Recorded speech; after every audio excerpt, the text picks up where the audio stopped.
In this video, we're talking about how you can become a wedding photographer and make some money on the side doing that. I was able to book over 15 weddings in my first year. I made over $1 million doing that. Well, actually, that was the plan. Well, I made over $10,000. I mean, that's the same thing, right?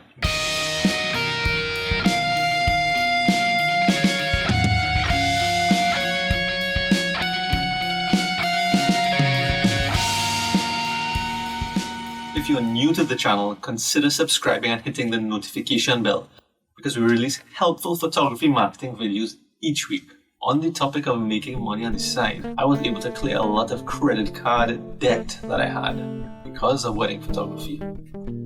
Actually, this Canon T6i camera and the lens, it was actually a gift for my wife that I spent on my credit card, so it was money that I did not have. So I tried figuring out how I can make some money using the camera to pay back for the camera. After doing a ton of research online, it seemed to me that wedding photography was a profitable niche to get into. Even though it seemed challenging then, I did not really have much knowledge of photography. I barely even knew what the shutter speed was for. And wedding photography seemed like it had a lot of different styles in there, like product shots, food photography, family portraits. So I knew I had my work cut out for me. But I was up for the challenge. And that actually brings me to the first thing to consider. You need to be motivated by something. So what motivates you? What drives you? What's going to give you that push? Because you're gonna have some work to do. So figuring out your why is pretty important at this stage. As I mentioned just now, for me, it was I had to clear some credit card debt and I had other things to do with money that I didn't have. So I had a push. And I remember that every day, especially when times was a little bit challenging. So the sooner you figure that out, what is it for you, whether it's you just find wedding photography is intriguing or you have expenses as well, figuring this out now is actually going to help you in all of the other steps that we talk about in this video. So I knew I was going to become a wedding photographer. Now it was to figure out how to actually do it. The thing about it was my knowledge was very limited at the time. I simply said that I was going to fill the gaps. The next thing to consider here is to research, learn, and apply. You have to fill the gaps with your knowledge. You can't know everything, and that's okay. The important thing is to figure out how to get to where you want to go.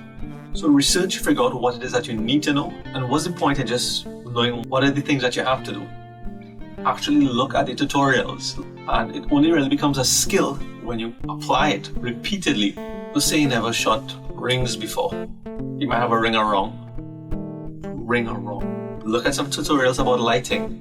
Look at some tutorials about editing. Actually try it. Look at some tutorials about lighting wedding cakes and just simply do it.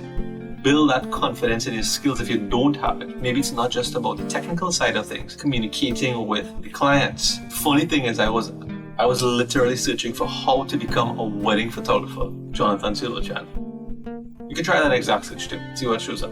Even though I made up my mind that I was going to do weddings, I had no clue how I was actually going to book weddings, how I was going to get weddings. I wouldn't expect that somebody would just give me a call. Hey Jonathan, I heard that you're doing weddings now. That's so cool. I want to hire you. I haven't seen any of your workers yet, but I want to pay you a lot of money to cover my wedding. How soon can I pay you? Of course that wasn't going to happen. The truth is I didn't even really feel comfortable telling people at the time that I was doing weddings because I really didn't have the experience. I didn't have much skills then. You really have to create your own opportunities. Where I was working at the time, I overheard one of my colleagues venting to someone else about the challenges that she was having with her wedding photographer. I simply told her, here's what. Sounds like you're having some problems with your wedding photographer. I'm just starting off, but you saw what I could do. Let me do your wedding. I bring across another photographer who's even more experienced than I am. We'll do the wedding at a fraction of the cost. It actually was an excellent learning experience for me. I only got a few images out of a few hundred images that I was actually proud of. So be creative in trying to create opportunities. Maybe you have a friend who's getting married and you can be their photographer. Maybe what about a family member? You can approach a photographer, especially if it's someone that you know, and be their second shooter. so you get the experience and build the confidence. One day, venting to my wife, she suggested that she has her wedding dress. How about she dresses up in her wedding clothes? And I take some pictures. So what we did was a style shoot. Funny thing is, we didn't have an official wedding photographer, so she was happy to get some pictures all dressed up. And she was a model, which made it easier for me. Less work. Less work is always better. It's important to work smart, not hard. Maybe it's because I'm lazy. Anyway, so we did this style shoot. We did a lot of research on mainly Instagram, the shots that I wanted to recreate, and then we simply tried our best to recreate it. The shoot ended up being a success. I got a lot of good images that I wanted to use for promotion. Because what's the point of not promoting the images that you finally have to use? I didn't just want to throw it on a social platform. I had no followers at the time. I had no fans. I didn't have any paying customers. The plan was to put those images in front of the right audience.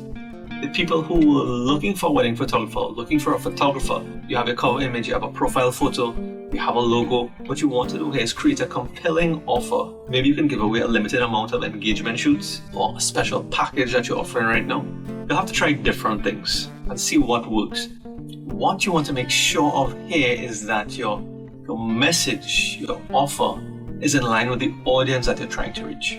After I ran my first set of Facebook ads, I still remember the feeling of getting my first query. It was pretty exciting. Once you follow these steps, and you're really motivated by something, so you push through.